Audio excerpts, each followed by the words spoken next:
हो गया शुरू, लाइव हो गया, ठीक। देखिए कल आपको क्या बताया था, कल आपको कल तक, कल की बात नहीं कर रहा, इस चैप्टर में मैं कल तक आपको बता चुका हूँ फैराडे की प्रयोग, फैराडे के प्रयोगों के निष्कर्ष, वैद्युत चुंबकीय प्रेरण क्या होता है, ठीक है ना, और प्रेरित आवेश क्या होता है, प्रेरित धारा क्या होती है, साथ में न्यूमैन्स लॉ या फैराडे का पहला नियम बता चुका हूँ, और बता चुका हूँ आपको फैराडे का द्वितीय नियम यानी कि लेंज का नियम, ठीक है ना। आज इससे नेक्स्ट आर्टिकल शुरू करते हैं, और आज की आर्टिकल है भाई एक समान चुंबकीय क्षेत्र में ऋजुरेखीय चालक की गति। आज की आर्टिकल है एक समान चुंबकीय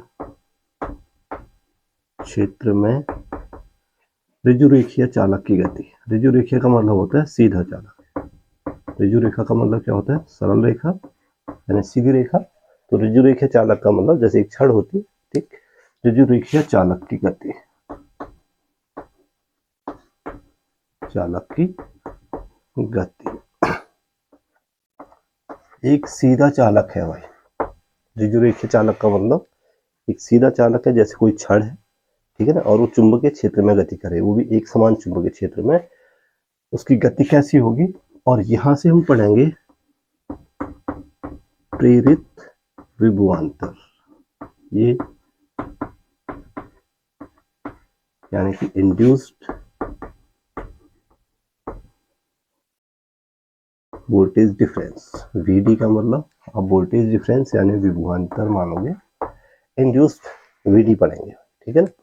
और ये काफी इंपॉर्टेंट आर्टिकल है, पहला पहला आर्टिकल शुरू हो रहा है लगभग तुम्हारी किताब का इस चैप्टर का। तो प्रेरित विभवांतर क्या होता है, प्रेरित विभवांतर कैसे उत्पन्न होता है, ठीक है ना, और कहाँ कहाँ इसके अनुप्रयोग है, इसके प्रैक्टिकल कहाँ कहाँ हो सकते हैं, ये सारी चीजें आपको इसमें पढ़नी, ठीक है। तो होता क्या है कि अगर सपोज के लिए कोई एक समान चुंबकीय क्षेत्र है, और इस एक समान चुंबकीय क्षेत्र को मैं आपके पास ये दिखा दे रहा हूँ, ये क्रॉस से, ये एक समान चुंबकीय क्षेत्र,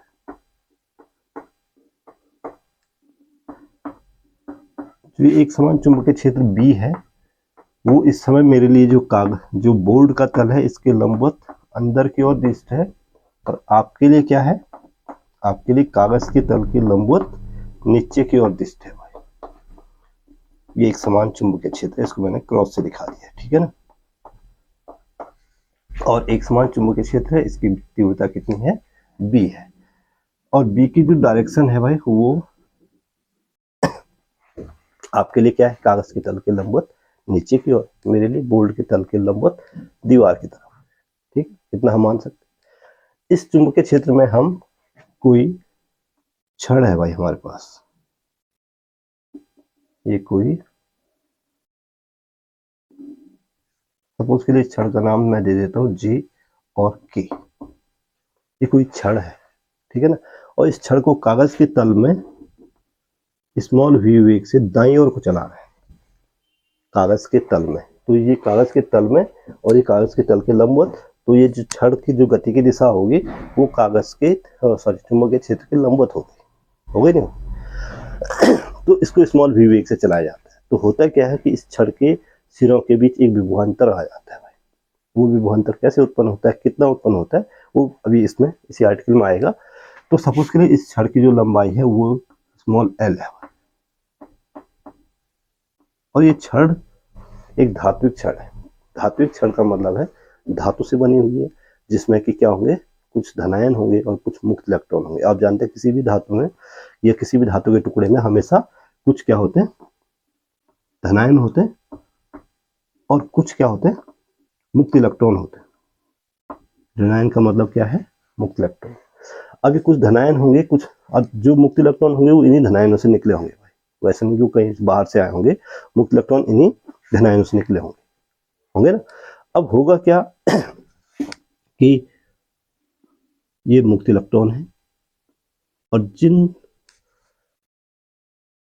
अणुओं से, जिन परमाणुओं से मुक्त इलेक्ट्रॉन निकला होगा, वो मुक्त इलेक्ट्रॉन किसके रूप में होगा, वो परमाणु किस रूप में होगा, धनायन के रूप में वहां मौजूद होगा, होगा।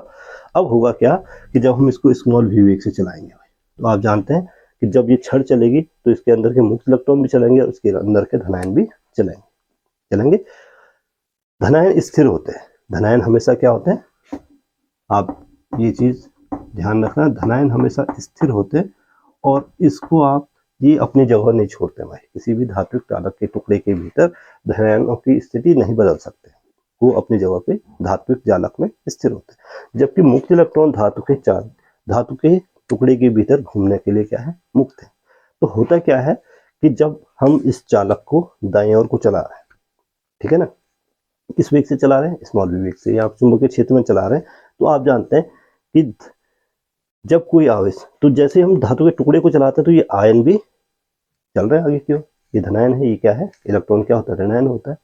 तो जिस वेग से ये धातु का टुकड़ा जाएगा उसी वेग से ये धनायन भी जाएगा, उसी वेग से क्या होगा, ये ऋणायन भी जाएगा।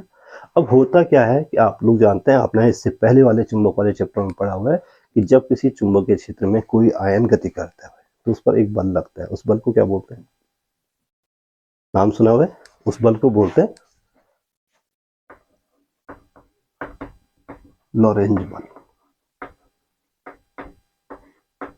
और लॉरेंज बल, सपोज के लिए इस पर लॉरेंज बल लगता है Fm, और इस पर भी लॉरेंज बल लगेगा चुंबकीय बल Fm, और लॉरेंज बल बराबर Fm बराबर क्या होता है भाई, QBV साइन थीटा। Fm बराबर क्या होता है, QBV साइन थीटा। तो चूंकि यहाँ पे थीटा कितना है, थीटा है 90 डिग्री, क्योंकि जो चुंबकीय क्षेत्र है वो कागज के तल के लंबवत आपके लिए नीचे की ओर है, मेरे के बोल्ट के तल के लंबवत अंदर की ओर है, और जो ये छड़ चल रही है, जे की छड़ चल रही है, वो कागज के तल में चल रही है, अपने अक्ष के लंबवत चल रही है, ठीक है ना। तो इन दोनों के बीच थीटा कितना हो गया, बी और वी के बीच का कोण, बी और वी के बीच का कोण थीटा कितना हो गया, 90 डिग्री हो गया। तो यहाँ पे साइन 90 बराबर कितना होता है, साइन 90 बराबर 1। तो Fm बराबर हो गया भाई QBV। इसको समीकरण नंबर क्या बना देते हैं, 1। यहां तक की बात समझ में आ गई? रिपीट करो, फिर से सुनो। मान लेते हैं कोई चुंबक, एक समान चुंबकीय क्षेत्र जो है, आप लिखोगे कागज के तल के लंबवत नीचे की ओर दिशा बी, जिसको हमने क्रॉस से दिखाया। इस चुंबकीय क्षेत्र में एक छड़ है, जे के धातु की छड़ है, ये छड़ जो है अपने अक्ष के लंबवत, चुंबकीय क्षेत्र के भी लंबवत, और कागज के तल में चलाई जा रही है, मेरे बोल्ट के तल में दाईं ओर को हम चला रहे हैं इसको, ठीक है, स्मॉल वी वेग से। तो चूंकि जो छड़ है भाई, ये धात्विक छड़ है, तो इसमें हमेशा कुछ ना कुछ धनायन और इलेक्ट्रॉन, मुक्त इलेक्ट्रॉन हमेशा उपस्थित रहेंगे। तो मुक्त इलेक्ट्रॉन गतिशील होते हैं, जबकि धनायन जो है वो क्या होता है, अपनी जगह पे स्थिर होते हैं। बात समझ में आ गई? तो जब छड़ गति करती है स्मॉल वी वेग से, तो जो मुक्त इलेक्ट्रॉन और धनायन है, ये भी हम मान सकते हैं कि चुंबकीय क्षेत्र बी में क्या कर रहे हैं, स्मॉल वी वेग से गतिमान, इतना मान सकते हैं। और आप जानते हैं कि जब किसी चुंबकीय क्षेत्र में कोई आवेशित कण गति करता है स्मॉल वी वेग से, तो उस पर एक बल लगता है F बराबर QBV साइन थीटा, जहां थीटा क्या है, V और B के बीच का कोण है, यानी कि आयन की गति भी उसी वेग से होगी जिस वेग से छड़ की गति होगी, इतना समझना बस, ठीक। तो इस पर एक बल लगता है F बराबर QBV साइन थीटा, थीटा का मान 90 degree, sine 90 equal to 1, Fm बराबर QBV। अब होता क्या है, इस Fm के कारण क्या हुआ कि जो इलेक्ट्रॉन है भाई, अब ध्यान से सुनो, जो इलेक्ट्रॉन है, जितने भी इसमें इलेक्ट्रॉन है, वो नीचे की ओर आने शुरू होते हैं। देखो Fm की जो दिशा होगी, Fm की लॉरेंज बल की जो दिशा होगी, वो फ्लेमिंग के बाएं हाथ के नियम से, ये किससे दिया जाएगा, आपने अगर याद हुआ आपको, तो फ्लेमिंग के बाएं हाथ के नियम से, बाएं हाथ के नियम से दी जाएगी। ये धन आयन पर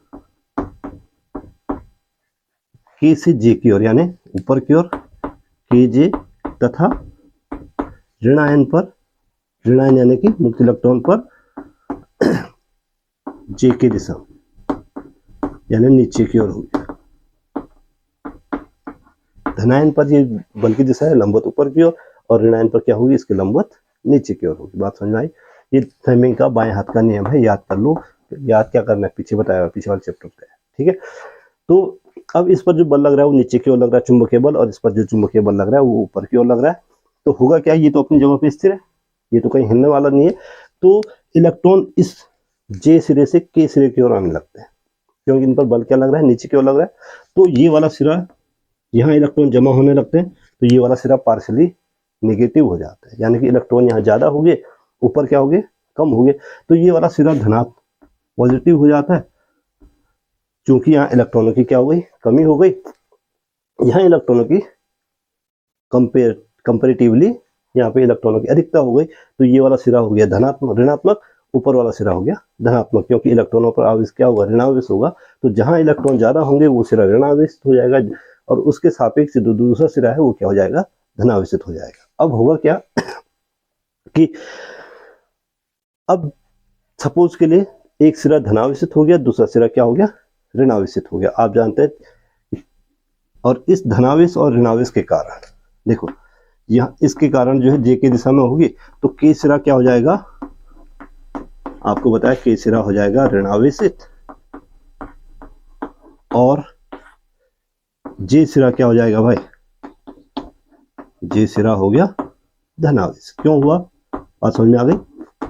एक सिरा धनावेशित हो गया, एक सिरा क्या हो गया, ऋणावेशित हो गया। अब एक सिरा धनावेशित हो गया, सपोज के लिए इस सिरे पे प्लस क्यू आवेश आ गया, और इस सिरे पे क्या आ गया, ठीक उतना ही माइनस आवेश आएगा, नहीं ऊपर प्लस होगा और ये क्या हो गया, माइनस। अब किसी छड़ का एक सिरा धनावेशित हो गया, दूसरा सिरा क्या हो गया, ऋणावेशित हो गया, तो छड़ के भीतर एक चुंबकीय क्षेत्र उत्पन्न हो जाएगा, और इससे क्या होगा, छड़ के भीतर एक चुंबकीय क्षेत्र उत्पन्न हो गया है, चुंबकीय क्षेत्र कैपिटल ई उत्पन्न हो गया। और ई की दिशा किधर होती है, ई की दिशा किधर को होती है, हमेशा धन से ऋणावेश की ओर। यहाँ पे चुंबकीय क्षेत्र ई उत्पन्न हो गया, और ई की जो डायरेक्शन होगी इस डायरेक्शन में होगी, और इस चुंबकीय क्षेत्र के कारण इस चुंबकीय क्षेत्र के कारण अब जो आवेशित कण है भाई, ये इस चुंबकीय क्षेत्र में भी गति कर रहे हैं, साथ सॉरी वैद्युत क्षेत्र में भी क्या कर रहे हैं, गति कर रहे हैं। चुंबकीय क्षेत्र लिख दिया हमने, क्या लिखना था, वैद्युत क्षेत्र होगा उत्पन्न। चुंबकीय क्षेत्र कहां से उत्पन्न होगा, एक वैद्युत क्षेत्र उत्पन्न हो गया। अब वैद्युत क्षेत्र ई उत्पन्न हो गया, ये सिरा धनावेशित हो गया, ये सिरा ऋणावेशित हो गया। चुंबकीय क्षेत्र कितना उत्पन्न हो गया, कैपिटल ई उत्पन्न हो गया। और इस चुंबकीय क्षेत्र के कारण इसके सिरों के बीच एक विभवांतर प्रेरित हो जाता है, और उसको बोलते हैं प्रेरित विभवांतर। और इस चुंबकीय क्षेत्र के कारण इसलिए छड़ के सिरों के मध्य एक विभवांतर उत्पन्न हो जाता है,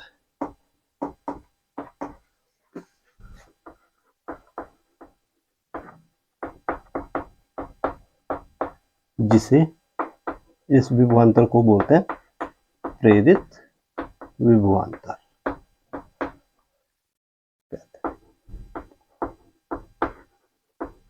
और ई बराबर हो जाएगा भाई, प्रेरित विभवांतर भी हो तो ई बराबर भी बट्टे, ई बराबर क्या होता है, भी बराबर ई अपॉन डी होता है, तो ई बराबर भी इंटू एल हो गया। समीकरण नंबर फर्स्ट बना दो इसको, नहीं समीकरण नंबर सेकेंड।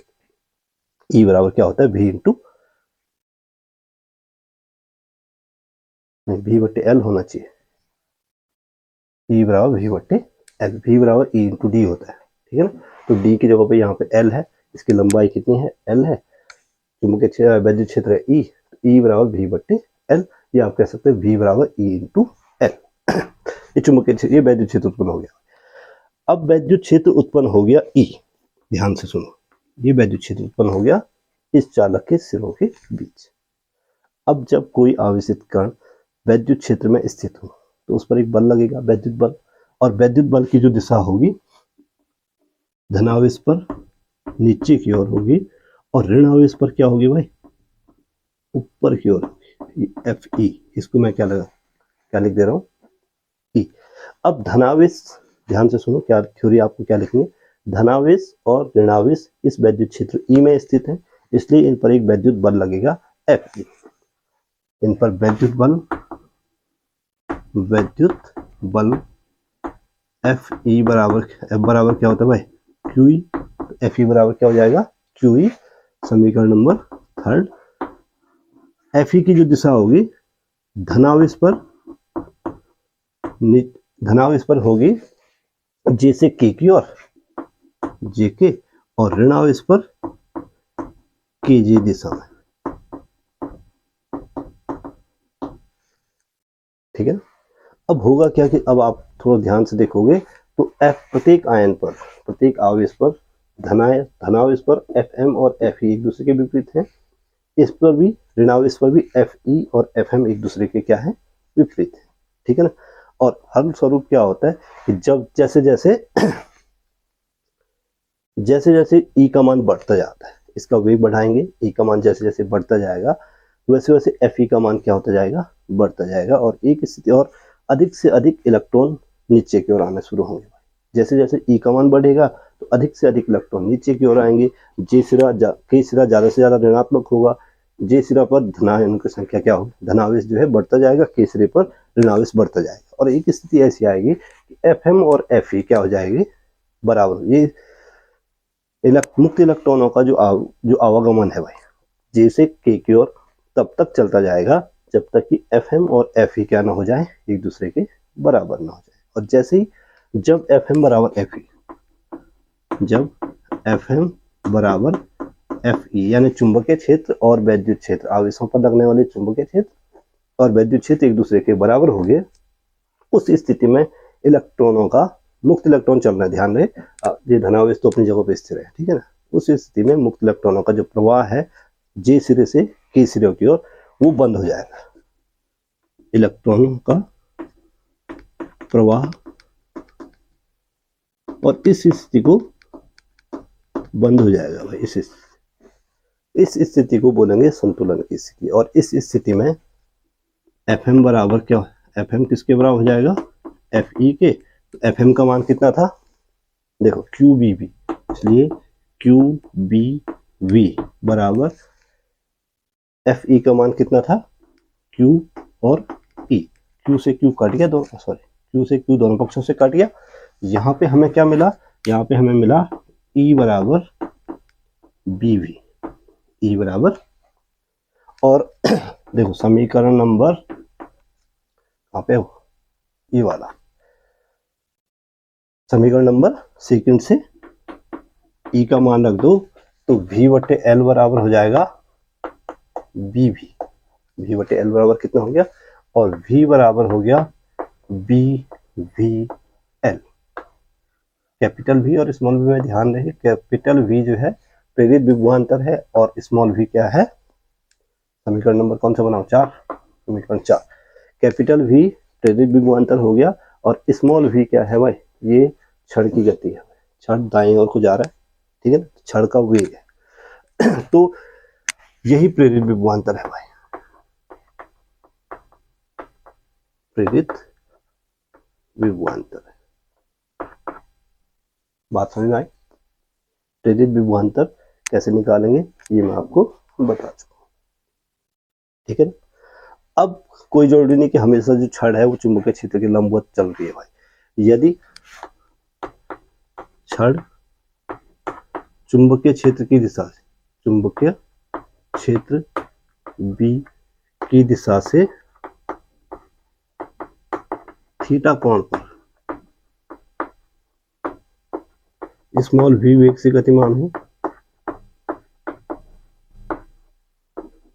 तो v के स्थान पर v का लंबवत घटक भाई, v का लंबवत घटक, और लंबवत घटक होगा v sin theta, v sin theta लेंगे, और इस स्थिति में v बराबर हो जाएगा v की जगह पे v sin थीटा आ जाएगा, L sin थीटा हो गया भाई।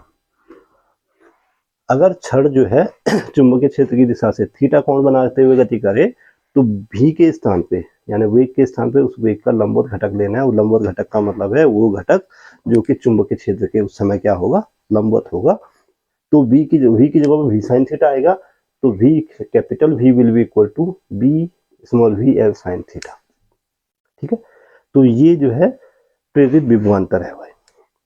आपको नोट करना है कि आप जानते हैं कि अगर सारे मात्रक जो है एमकेएस पद्धति में रखें तो v वोल्ट में आएगा भाई। v का मात्रक क्या आएगा, अगर b का मान जो है वीबर पर मीटर स्क्वायर आए, स्मॉल v जो है मीटर पर सेकंड में रखा जाए, l जो है मीटर में हो, l यानी कि इसकी लंबाई मीटर में हो, तो कैपिटल V किस में आएगा, वोल्ट में आएगा। और इस चैप्टर में सबसे ज्यादा पूछा जाता है प्रेरित विभवांतर क्या होता है, प्रेरित विभवांतर की गणना हम कैसे करते हैं। आई बात समझ में? ठीक है, अब बात आती है कि प्रेरित विभवांतर तो हम बता चुके हैं, प्रेरित विभवांतर कैसे उत्पन्न हुआ ये भी मैं आपको बता चुका हूँ। अब ये उपयोग में कहाँ आएगा, कैसे इसके अनुप्रयोग, कहाँ ये प्रैक्टिकली यूज होगा। तो होता क्या है, सपोज के लिए मिटा दूं मैं इसको, कुछ पूछना किसी को? ठीक, मैं इधर से मिटा देता हूँ।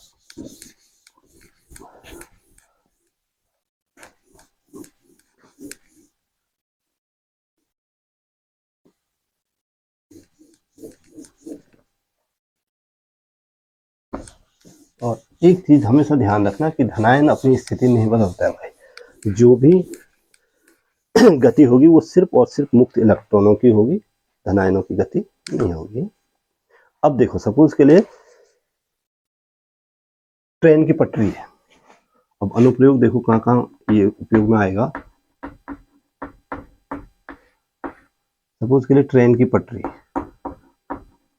अगर ट्रेन है, ट्रेन की पटरी आपने देखी होगी, ट्रेन की पटरी क्या होती है, एक दूसरे के पैरेलल होती है। और सपोज के लिए ये ट्रेन जो है नॉर्थ साउथ दिशा में, अगर आप बोलोगे कि नॉर्थ साउथ, सीधा मैं दिखा के मैं ऐसे दिखा देता हूँ इसको। ये ट्रेन की पटरी नॉर्थ साउथ दिशा में है, और ये वाली ट्रेन की पटरी क्या है, ये ईस्ट वेस्ट दिशा में है, और ये क्या है, नॉर्थ और साउथ दिशा। अब जो ट्रेन जाएगी, देखो ट्रेन के जो पहिए होंगे भाई, एक पहिया इस पटरी पे फंसा होगा और दूसरा पहिया इस पटरी पे होगा। एक पहिया सपोज के लिए इस पटरी पे है और दूसरा पहिया इस पटरी पे, ऐसे जाती ट्रेन, ट्रेन नहीं बनाऊंगा यहाँ पे। ठीक है, अब क्या होगा कि ट्रेन के पहियों के बीच में एक धुरी, एक क्या होता है, एक रॉड होती है जिसको हम क्या बोलते हैं, जो भी बोलते हैं मैकेनिक जो भी बोलते हैं, लेकिन हम इसको साफ्ट या रॉड बोल देते हैं, एक धुरी बोल देते हैं। तो इन दोनों पहियों के बीच में एक क्या होगी, इन दोनों पहियों के बीच में भी एक धुरी होगी। ठीक है ना, अब जब ट्रेन, अब ये ट्रेन इस दिशा में जा रही है, स्मॉल v, ये छड़ है, इसको इस समय आप मानो जे और के क्या है, जे है, और ये क्या है, ये जे की छड़ है, ये वाली रॉड है, ध्यान रहे, जिसने जिन पे दोनों ट्रेनों के पहिए आपस में बंधे हुए हैं। ठीक है ना, एक पहिया इधर से एक पहिया इधर से। अब ट्रेन ईस्ट वेस्ट साइड में जा रही है, और जो चुंबकीय क्षेत्र है भाई वो हमेशा क्या होगा, उत्तर दक्षिण दिशा में होगा, या नॉर्थ होगा, या क्या होगा, साउथ होगा। तो जो चुंबकीय बल रेखाएं हैं वो इस ट्रेन की पटरी को काट रही, और ये जो ईस्ट वेस्ट दिशा में जा रहा है, तो ये चुंबकीय फ्लक्स रेखाएं हैं भाई, ये चुंबकीय बल रेखाएं हैं। ठीक है ना, ये चुंबकीय बल रेखाओं को काटते हुए निकलेगा, काटे, ये चुंबकीय क्षेत्र को काटते हुए निकलेगा। जबकि इस वाले में देखो, जो चुंबकीय बल रेखाएं वो ये है, नॉर्थ से साउथ की ओर, नॉर्थ से, अब ये नॉर्थ से साउथ की ओर जा रहा है ये भी, तो ये चुंबकीय बल रेखाओं को नहीं काटेगा, काटेगा नहीं काटेगा, क्योंकि ये उसी डायरेक्शन में जा रहा है। जबकि ये जो चुंबकीय बल रेखाएं इस डायरेक्शन में है और ये ऐसे जा रहा है, तो ये चुंबकीय बल रेखाओं को काटते हुए निकलेगा, ये इसके चुंबकीय फ्लक्स में परिवर्तन होगा भाई, और यहाँ चुंबकीय फ्लक्स में कोई परिवर्तन नहीं होगा, चुंबकीय फ्लक्स में, क्योंकि चुंबकीय बल रेखाओं को काट ही नहीं रहा है।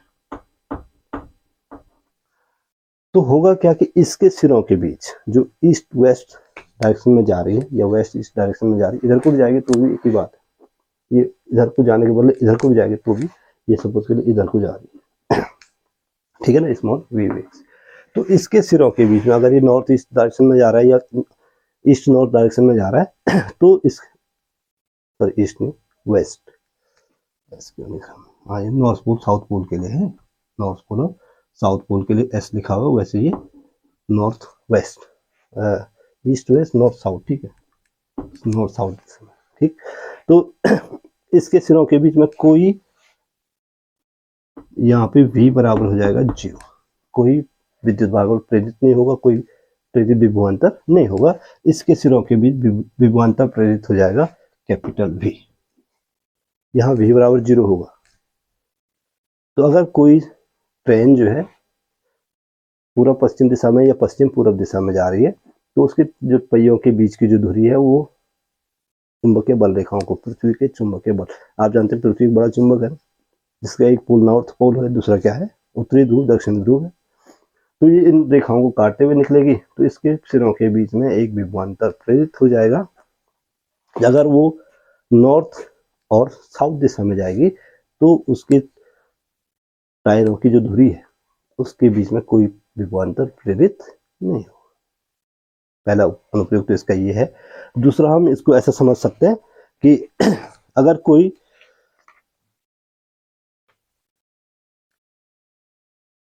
खिलाड़ी है, कोई अब रेसर है, दौड़ रहा है सीधे, ठीक है ना, वो रेसर अगर जो है इधर को जा रहा है ईस्ट और वेस्ट इस डायरेक्शन में स्मॉल वी से कोई व्यक्ति दौड़ रहा है, सपोज कर मैं दौड़ रहा हूँ, ठीक है ना, पूर्व पश्चिम दिशा में या पश्चिम से पूर्व की ओर या पूर्व से पश्चिम की ओर, तो ध्यान दो मनुष्य का शरीर भी एक चालक है कि नहीं, तो मेरे किसी उसका सर और पाँव की जो तलियां होंगी, अगर वो नंगे पाँव दौड़ रहा तो और ज़्यादा डिफिकल्ट होगा, ठीक है ना, क्योंकि सर और पाँव की तलियों के बीच क्या होगा, हम जब मैं दौड़ूंगा तो मेरा जो शरीर है पूरा शरीर वो जो है चुंबकीय बल रेखाओं को काटते हुए निकलेगा, और चुंबकीय बल रेखाओं को काटते हुए निकलेगा तो इंसान के शरीर के सर और पाँव के तलों के बीच भी एक विभवांतर प्रेरित हो जाएगा, ये वाला।